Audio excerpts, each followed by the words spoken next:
Do you wonder if others are dealing with the same project management challenges as you? Not sure where to turn for guidance and leadership? Office hours are in session as we discuss project management and PMOs with global leaders, hearing their story and learning their secrets to success. Our goal is to empower you and help you elevate your PMO and project management career to new heights. Welcome back to Project Management Office Hours with your host, Pmo Joe. Welcome, everyone, to Project Management Office Hours. We're the #1 live project management radio show in the United States, and we're broadcasting to you today from the Phoenix Business RadioX studios in Tempe, Arizona. I'm your host, Pmo Joe, and for the next hour or so, we'll be talking project management. Apologize for the technical challenges there at the beginning of the show. Modern technology, stuff happens, right? But we are live today, and I certainly encourage everybody who's listening to us live to let us know where you're located. Drop into the chat, add your comments in, let us know where you're joining from, and then throughout the show, if you have any questions for Bruno, certainly drop those questions into the comment section as well. Before we get started just wanted to make a couple of announcements, as we normally do. First of all, I want to say thank you to the PMO leader community. They had invited myself to be a panelist along with Laura Bernard and Americo Pinto for the kickoff of the Digital Transformations webinar series. If you missed that show, it's now available out on the PMO Leader YouTube channel, which we have listed there. So I encourage you all to go out and take a look at that. It was a good time. First time Americo, Laura, and I ever got together on the same stage to chat through a really fun discussion about digital transformation. Also, a friend of mine had sent over an email this week. Sometimes you take things for granted and you forget about them. And in her email, she said, "I love this binge-worthy page on your website." And that's the page where the podcast is listed. PDUs just for watching amazing content for free. That's a great deal. And I never think about that, right? Because I'm always doing the show, so I never think about using the show for PDUs. But this is show number 98. So we have 98 hours worth of information on our industry that you can claim PDU for. So if you're approaching certification time or you're just interested in, putting in your PDUs early, go out to the site, listen to some shows, and glad to see everybody. We got Switzerland, Czech Republic, UK, California, New Jersey. Great to have so many people joining us from all over the world. That's what I love about this show. Spain just joining as well. Certainly also want to take a moment to thank our sponsors, the PMO Squad and the PMO Leader. Without them, right, this is impossible. They help cover the cost for everything. And if you need project management assistance, whether it's setting up a PMO, getting project management resources, or perhaps building out your processes and tools better, go out and visit the PMO Squad website. Anything PMO related or project management related, we're there to be able to support and help you. We are now live streaming on LinkedIn, YouTube, Facebook, over the internet radio. We are coming to you live with our special guest.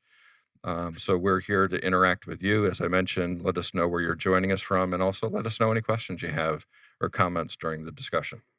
So with that, I'm very excited to have Bruno Morgante joining us from Germany. Welcome, Bruno. Thank you, Joe. Thank you, everyone. I'm happy to be here. And happy to went through the technical issues at the beginning.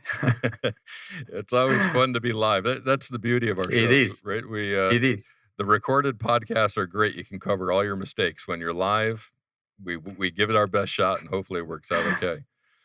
That's true. Bruno, if you could take a moment just to say hello to everybody and let us know a little bit about yourself. I think you're calling in from Berlin, Germany, I believe, right? Correct. Yes. Just take a moment, say hello to everyone. Yeah. So hello, everyone. I used to introduce myself with I solve problems and deliver results. And it is actually something that I'm doing since quite a long time, both professionally and in the personal life.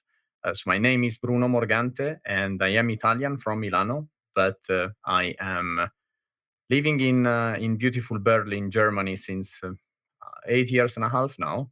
And yeah, it's 7:12 here, 7 p.m. So it's quite dark. It's dinner time, but yeah, excited to be here with all of you and to have a nice, entertaining conversation today, Joe. Yeah, thank you so much. I know whenever we have our European guests on, they're joining us usually in their evening hours. So certainly appreciate that you're taking time away from your family and also sharing your European background, right? I mean, from Italy, now in Germany, wife from Poland. I mean, you're just a Yeah, blending of all the great things that Europe has to offer with the connection of the different countries and how close you all are over there. yeah. All right, so let's jump into some good project management talk. And one thing I'm always fascinated by when I talk with all of our different guests is how everybody gets started in project management, right? All of us, you got the gray in your beard. Mine's not as long, but plenty of gray in mine as well. There wasn't project management at a university when we were there, right? You couldn't take coursework in that. So how do you start? What was the beginning of your journey? Yeah, it's a beautiful question. I love to start with this one.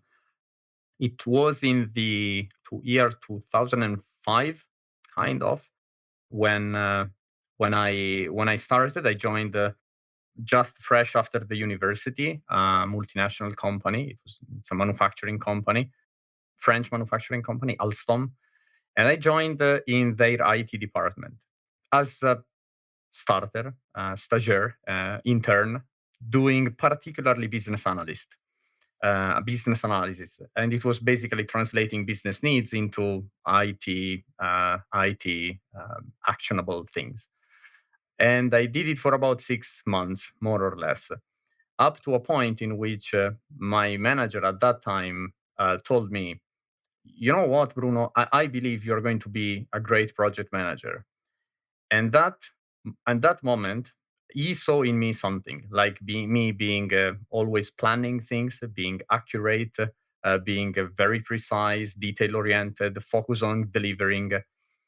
And these are the aspects that he saw in me, and that he said, "You will be a good project manager." But the funny thing is that until that moment, the only example of project managers I saw around me, it was not a very good example of PMs. It was the type of PMs that are approaching. They were externals, and they were approaching the customer, which were us, with the type of approach as I come in, I design a plan, I assign the tasks, I tell you what to do, and I come back in a week just to see if the things are moving. Mhm. And so that was in my eyes back then the what a project manager was doing. To which I said to my boss back then, "No, not at all. I don't want to be one of them." And we had a good laugh and a good conversation. But then, of course, he started assigning me to small tasks. They were, work packages within projects.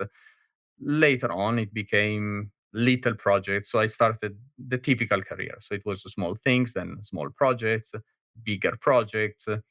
Then it started to enter into the world of the program management. So it was programs, then bigger programs, up until the typical, multi-million dollar programs. And that was my career. So I technically, all the almost 17 years in the corporate world, I spent them in project management, except the first 6 months, I would say. And what did you go to university before you started in your career? I did engineering. I studied engineering of telecommunications. But again, also here there is a funny thing. It's when I was still in high school with a group of friends of the high school. We decided to go to university. It was about 4 or 5 of us, and we had in mind this idea of we need to take the piece of paper. That was what we had in mind as a high school students again back then. Yeah. And during the university years, I was in parallel. I had my thing with who was at that time my best friend. Now we don't really talk too much to each other, but we're still in contact. And we were doing our thing, which was organizing concerts. Mm. So that was a parallel stream which I also had in my first couple of years while I was working in Alstom. So while I started in project management, but that was already ongoing. University, yes, it was engineering of telecommunications, Politecnico di Milano, so which is my city. I was born there, grown up there, raised there, and studied there, and that was it for quite a few years in my life, I would say.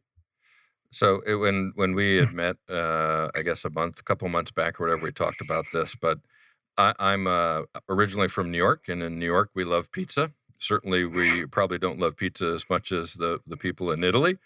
But I said, how could you be from Italy living in Germany? I can't imagine there's good pizza in Germany. But you said you've actually found some good pizza in Germany as well. Yeah, I have to say, in Berlin in particular, Berlin is not Germany. Berlin is Berlin, Mm. and Berlin is you really find it's a really multi ethnic and multicultural city, and in the past few years the things are changed. I have to say, when we moved here about 8.5 years ago, it was different. It was not so easy to find a good pizza place. Right now there are so many, and some of them are really good, really good. They would be successful back in Italy, absolutely. They are, Okay. of course, run and managed by Italians, most of them from Napoli. So they do the pizza, Napoli style pizza, Yeah. which is a thing, absolutely. Absolutely. Yeah, I have a wood-fired pizza oven in my backyard, so I'm certainly not an expert, but I try to be. I pretend one at home at least. And nice to see again. We've just some additional users coming in from Costa Rica, from France, more from the UK. I mean, it's great we're getting people all over the world. So thank you so much for joining in. Another thing you mentioned when we talked about university was, again, you went for engineering and telecom, right? It wasn't that, and you touched on concerts. So many of us in the project management space start in a different career, and somebody else sees in us, hey, you would be a good project manager, because we kind of just have those qualities innate to us, right? We like to be organized. We like to lead people. We like to have good communication. Tell us about the concert experience. I mean, I love music as well. I have a little thing I've done on high voltage project management, where I utilize AC/DC songs to talk about our profession. What was concert organizing like for you, and how did your project management skills come in handy with that? Oh yeah, that's a beautiful story. It will take a few minutes. It's Hey, not something that's of what we're 2 here minutes. for, right? This is beautiful. I love it. Yeah. So, um, how did this started? We were in our around 18, 19 years old. Actually, probably a little bit earlier, and we saw something happening in Milano, in our city. Then later on, we discovered it was a thing everywhere in Italy, and actually in most of the cities. What we have observed, me and my friend, is that on one side we had so many bands, music bands, that they were playing. The only thing that they wanted to do, it was to play their music, whatever music they were doing. They just wanted to play their music in front of an audience, in front of public. On the other side, back then in Milano, I don't know if it is still the same, but I assume it is. Most of the clubs were full only on Friday night and Saturday night. All the other evenings during the week, they were empty. Yeah. Sometimes they were even keeping the place closed because there was no reason to keep it open. Um, so we thought about it and said, what if we try to put the two things together? We try to and organize somehow the fact that there is all this group of bands that they just want to play their music, and we potentially have the possibility to do it in several clubs. So we started with nothing except this idea. It Yeah. was just an idea, and it was the two of us, me and my friend, and this is how we started. We got in touch with a couple of clubs at the beginning, small clubs, of course, and we proposed the idea, and they said, "Yeah, that's fine. Just ensure that you bring people in the place. We need the place. We need," and they were giving us a certain threshold to meet.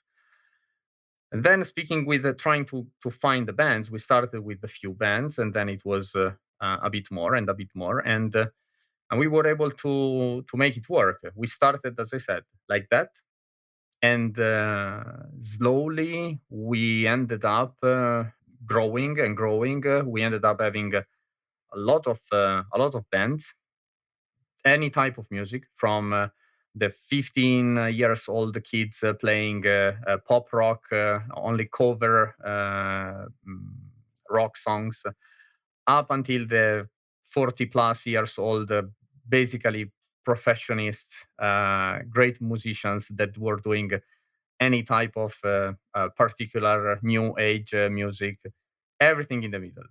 So there was really, really everything. Of course, it was up to us to organize evenings with the same or similar bands, because, of course, we wanted the public to enjoy the same type of music and not to switch from, I don't know, pop rock to black metal and then go to, I don't know, back to something else. So we started like that. We started with a few evenings only, like one evening a week, not even one a week. It was maybe one every 2-3 weeks. But then it started to be more and more. We had more bands, we had more clubs, bigger clubs. We started having, the Monday evening. Nobody wants to go out Monday evening. Then they were because we were good. They were giving us the Tuesday, then the Wednesday, then it was the Thursday. Then we started having the Sundays, and then it was again with the. Sometimes we also got Fridays and Saturdays. It was a thing, up until a point in which we said, okay, we need to expand. Milano was working. We were doing pretty well in Milan, and it was only the two of us doing everything, getting in touch with the bands, finding the bands online, in the clubs, in the schools, finding the clubs, proposing our deal with them, and then we decided to expand. We decided to then find someone in other cities that could do the same, with the same idea, with the same brand, and doing it in the other cities. We extended it in Roma, then in Bologna and Torino. So these were the four cities that we had in the end.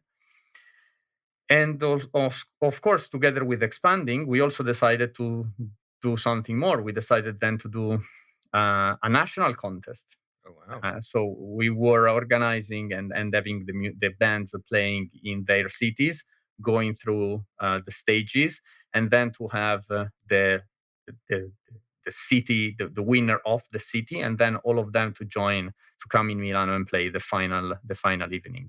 Oh, nice. And the contest was a thing. The contest was really the next step. It was more.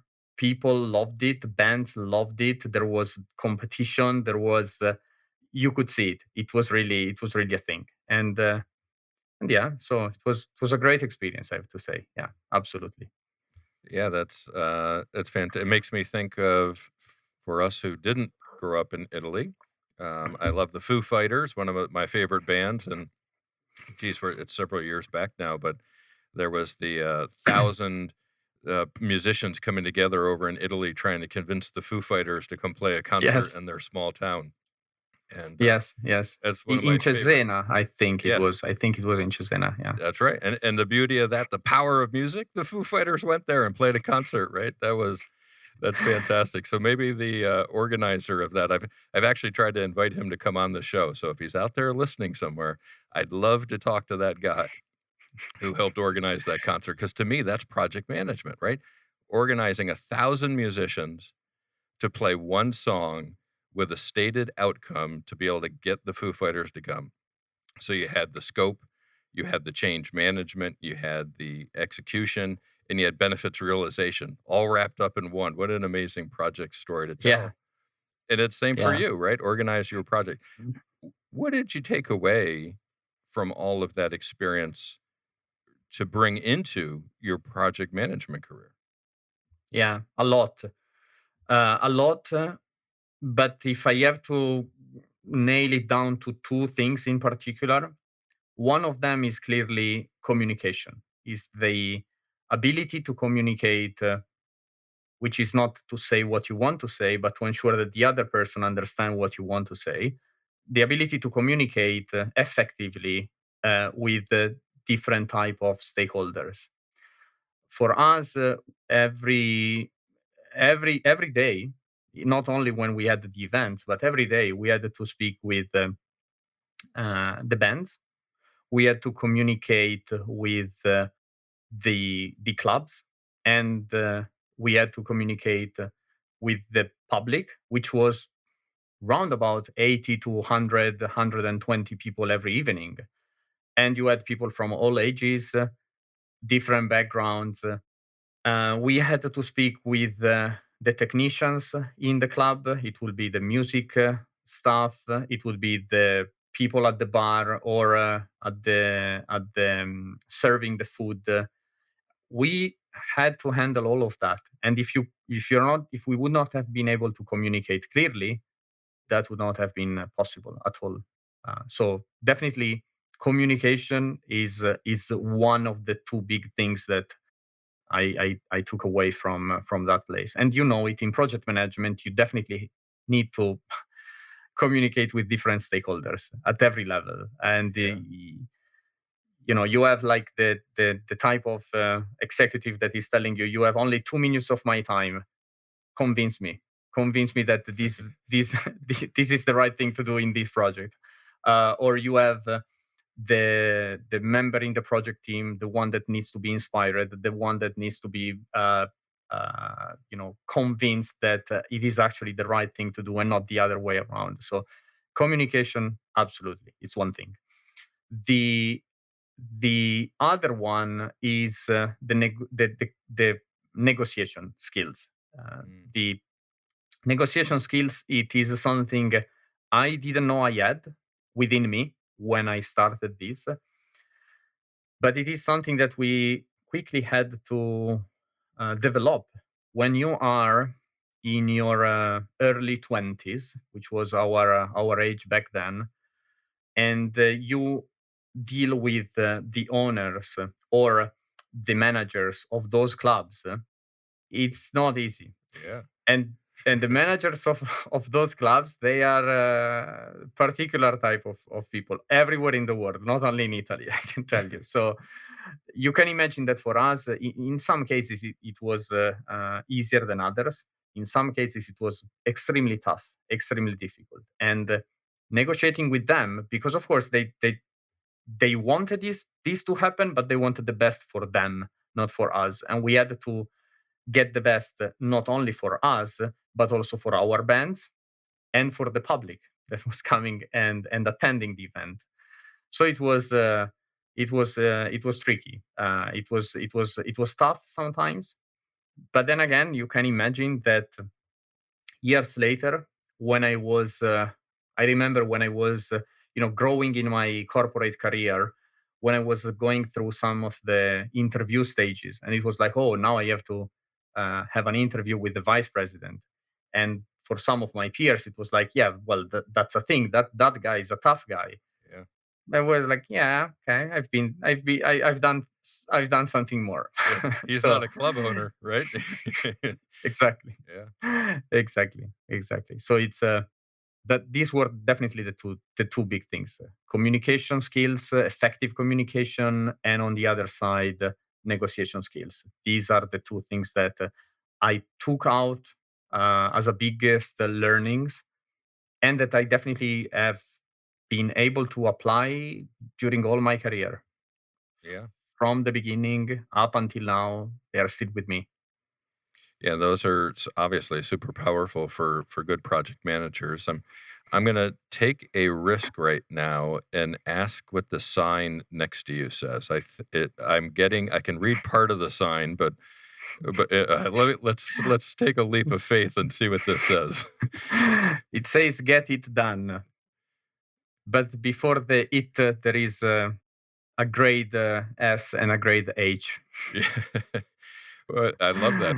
So why so close? What's the inspiration behind that to have that a reminder there for you all the time? This is something that I decided to put here during the beginning of the pandemic. At the beginning of 2020, we all started working from home. Like everyone, I started saying, "Okay, yeah, it will be a couple of weeks."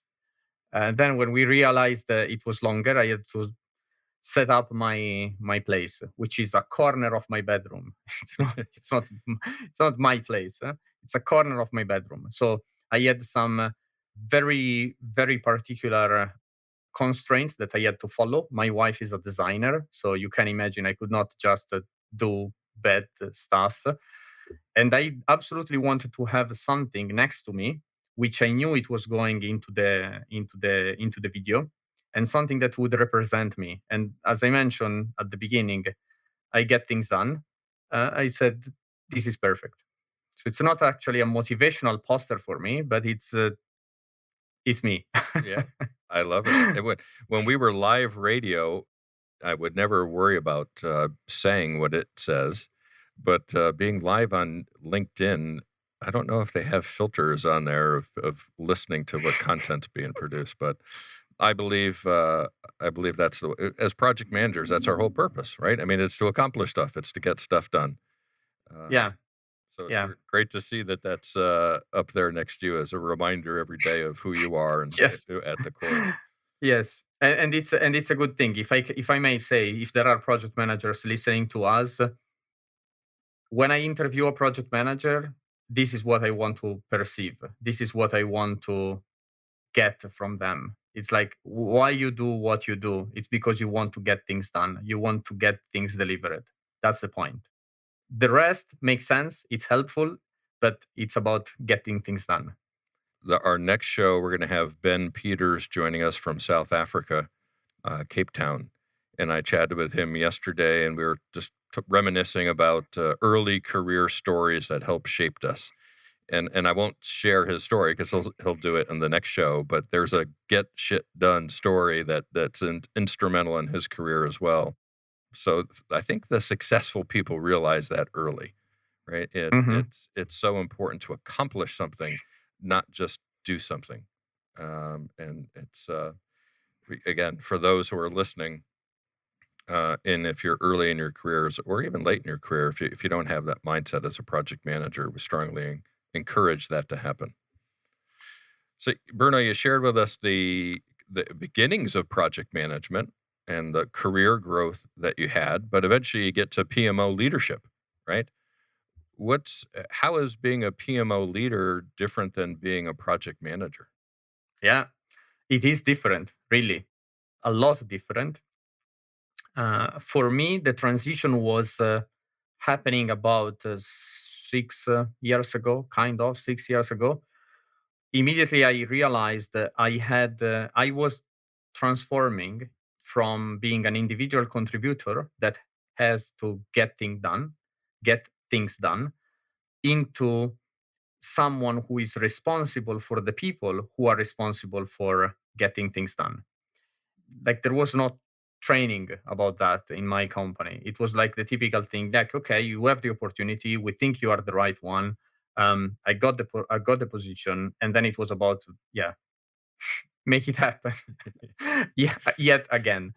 um, but definitely the main difference it is, you and this happens to a lot of people. You might be getting a promotion into a manager position because you are one of the best, maybe the best, maybe not the best. I don't think I was the best. Yeah, maybe I was the best. I don't think I was the best PM in my team.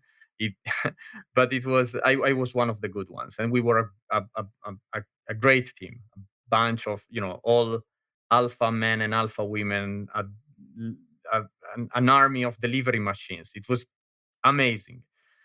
The best pool of project managers I have ever worked with up until now. So when I got that, I couldn't play my role anymore. It was not me. It was not my show. It was their show, and I had to make it happen. And that switch, that mental switch, it is what I believe it changed everything. When you move in from a individual contributor position into a leader position, in a team leader position, it is what changed everything. In particular, if you look at it from as a as a PMO lead, the scope was definitely bigger. As a project manager, it was that's my project. I just have to take it, nail down the scope, and ensure that I deliver that one on time and on cost. Well, as a PMO, it is different. It is bigger. You need to understand what does the organization need from you as from that particular PMO, and then you need to start implementing it. Start listening to all the people around you. It's not only the pool of project managers. It is different. It is more. There are controllers. There is the governance piece, the methodology piece, the portfolio management, the interaction with the strategic side of the organization. It is much more. It's not just about taking something and delivering it. It is bigger. And for me, as I said, I was about 6 years ago, and it was a journey, the beginning of a journey, and it is still continuing, still ongoing. Yeah, if we think back to your story of the music industry, right? All the members of the band or the individual contributors are kind of like the project managers, but they need a manager, right? To be able to go book their shows and ensure that they're getting treated fairly and that they're playing the type of music that the club wants and understand the audience, right? Because I like to use non-project management terms for people because the bosses of the organization, they're not project managers, right? They're business Mhm. leaders. And if we speak their language, usually we can be more effective. If we try to talk to them in our language, as you mentioned previously, right? Communication is so important to understand the audience. So I like to always think that way, and it's fresh in mind about the musical component. So I would imagine a lot of what you learned doing your concert organization really helps you build PMOs better, right? Because you understand how to be able to meet your stakeholders, like you said. Mhm. Yeah. Yeah. Absolutely. Absolutely. I briefly mentioned you need to understand what a successful PMO is for that particular organization, and there is no secret recipe that you can apply in all companies. It depends what the level of maturity of the company, what the company needs, the industry, the business in which the company is. So one side is about, yeah, definitely listening to what the organization needs, and do the step, and do more, and do the additional piece, the additional piece that they couldn't see. For me, it was when I took that PMO. It was a transformation period in the company. The PMO that was previously in place, it was doing pretty good. It was doing what that organization wanted in that PMO, which was the typical old style control, governance, and controlling PMO. That was what that organization needed, because before that was not in place. And so they wanted, the typical first step. We want all project managers to use the same methodology, the same templates, reporting in the same way, speaking the same language, working the same way. We want to have a consolidated reporting, a consolidated financial view, and so on. When I took over that PMO in that transformation period, which was particularly challenging from a financial point as well, I had to I had to understand what did we have to do different. And for sure, I could see everyone around me in all teams, in all functions, was talking about, speaking about doing more with less, doing more with less money, with less time, with less people, and anyway, do more. So I had to start working with the team and understand how could we move to the next level, and not just keeping the situation as it was, but bringing it to that other stage. And that is what basically we went through. It was about improving what we had, simplifying our processes, reducing documentations. I remember in 1 year we reduced the typical, PMO documentation from something like, I don't know, 120 documents up to 40 something. And it was like the biggest achievement ever. it's, but, and this requires you to think out of the box, to think about, okay, we are doing well, the company is happy with us, but we can do more, we can do something that is actually adding value to the organization. And at that moment for us, in that particular case, in that particular company, it was about improving, simplifying, reducing waste, reducing the number of times people were saying, okay, I just need to fill this form just for the sake of filling the form, just because it is written on a checklist, which is yet another document which we might not need. Yeah, it was Yeah. a movement Yeah. towards value addition as opposed to process. Yeah. Yeah. We got a great question that came in from, I hope I pronounce your name right, Pierre Palo from the Czech Republic. And he's commenting how your experience works across industry, but but oftentimes people within industry don't think that's possible. You may get a non-government organization or a charity that wonders, hey, you're an IT project manager. How can you come over and do a project in our space? Or maybe you're coming into the IT space. So do you think those skills are transferable across industries? And how do you convince those people that you may not have that specific industry experience, but your skills are transferable? Yeah. So the short answer is, I believe they are transferable, and yes, I believe you can convince them, but sometimes it might not be easy. One thing to do, it's always, as you said not long ago, Joe, it is to speak their language. What you do, like if you do, let's say that you do IT project management, and all the projects that you have done across your career, they have something in common. If you go into a completely different reality that is looking for project management experience, but not particularly in IT, and you only talk about IT, you only talk about that time in which you had to set up two data rooms replicated in real time one to another, they might say, yeah, but how this applies to me. While if you speak their language using the same examples, it definitely like they can connect. They can say, okay, I see what you did there. I see this is exactly what I need here. The fact that so communicating that in a proper way, it changed a lot.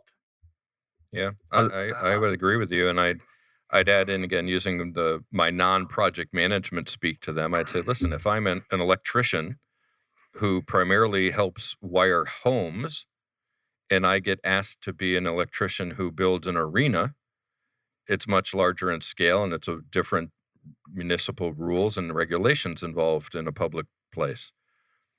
But I'm an expert at being an electrician, and I'm going to bring that expertise to your industry to help your arena or your home be built better, be wired better. So I totally agree with you, Bruno. I think it's speak their language. It's help them understand what we do and how that benefits them.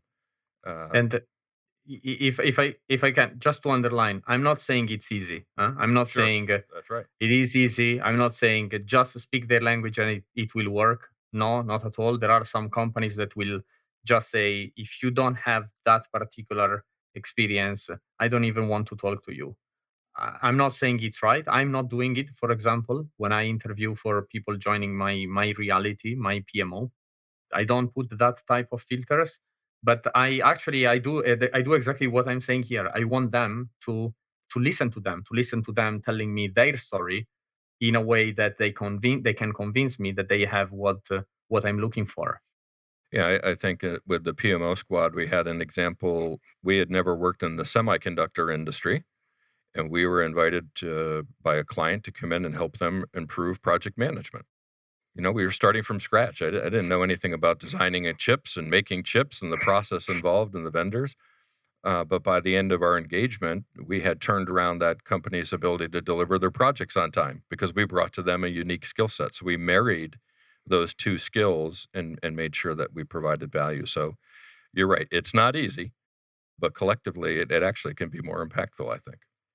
Mhm. One thing that comes across, I think, pretty apparent when you're speaking is your almost like a coaching demeanor. You have this very thoughtful way that you answer questions and present your answers.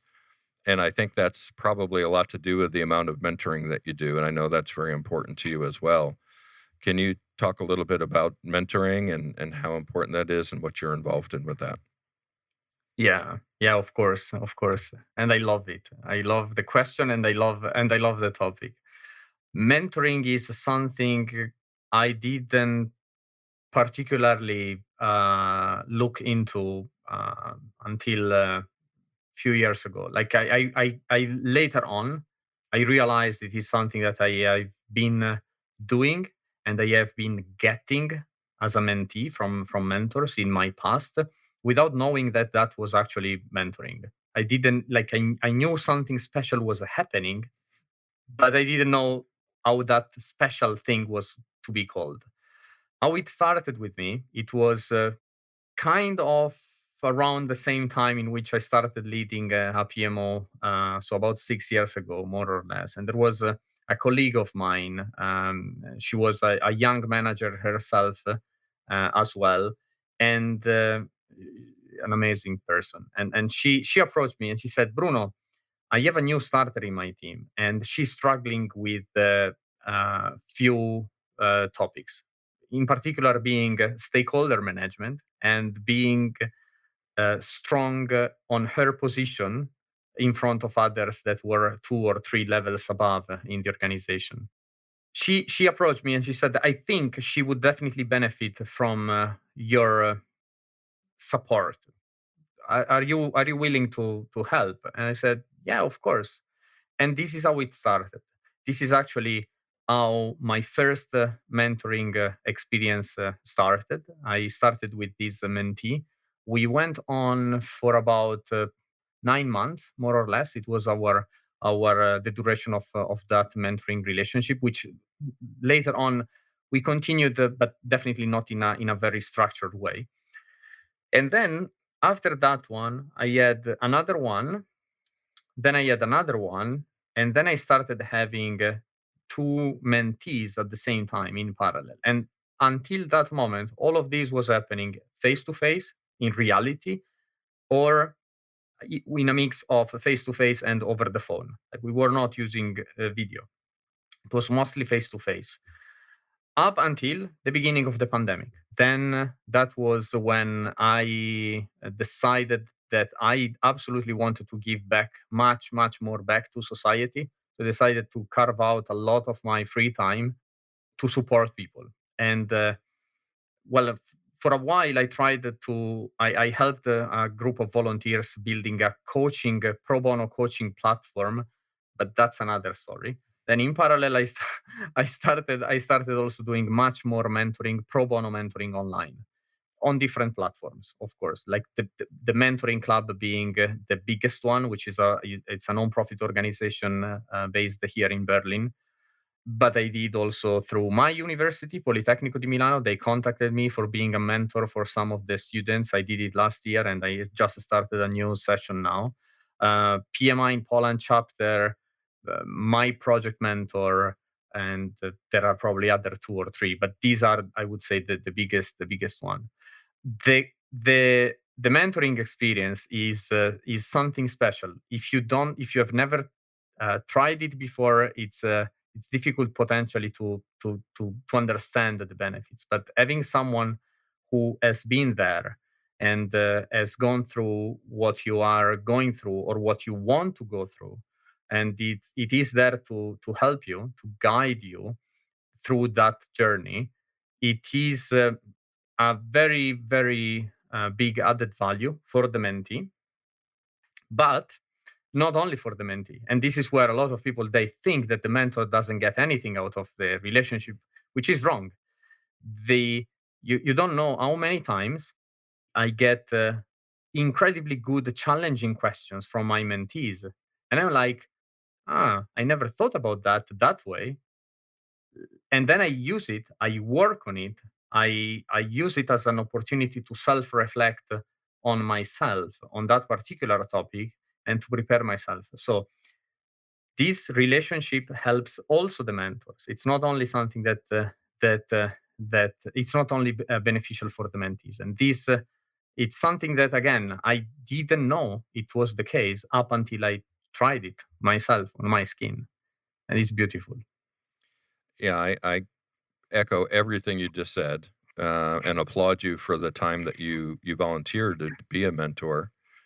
The it's how I approach these radio shows, to be honest with you, and for everybody who's listening or anybody who listens to the recordings, it's an hour conversation that you get with somebody that's been where you're going, right? It's an opportunity for you to be able to listen to what they've done in their career. And so many times during these interviews or discussions, I sit there and say, man, I am so lucky to be able to be talking to this individual to share this, right? Because we are exchanging it. And so I really applaud you for volunteering your time, and again, encourage all of our listeners to go back and listen to old shows. The PDUs are great. Go get your PDUs, but go listen to the experiences that all of these guests have had, and what you can learn from them, I think, is really, really impactful to everybody. I know we're getting short on time because of our technical challenges up front, so I apologize to everybody for that. So, Bruno, I'll just ask you, is there anything, kind of maybe last words or last thoughts that we didn't get to cover today that you'd like to share with the audience, and see if there's, who else we can impact out there with your experience and your wisdom? There is potentially so much more that we could have told to, but yeah, within the hour, I think we said a lot. We touched a lot of good points. We definitely didn't cover the aspects of implementing a PMO in different realities. That would have been probably a little bit more technical than that. It is definitely something that we might follow up in another session. But for the rest, I believe it was a good conversation. We touched a lot of good points. There is definitely much more. Uh, for anyone listening, if you are interested, you can definitely connect with me on LinkedIn. LinkedIn is the best possible source. You have then over there the link, and yeah, we can follow up with questions or other topics. Yeah.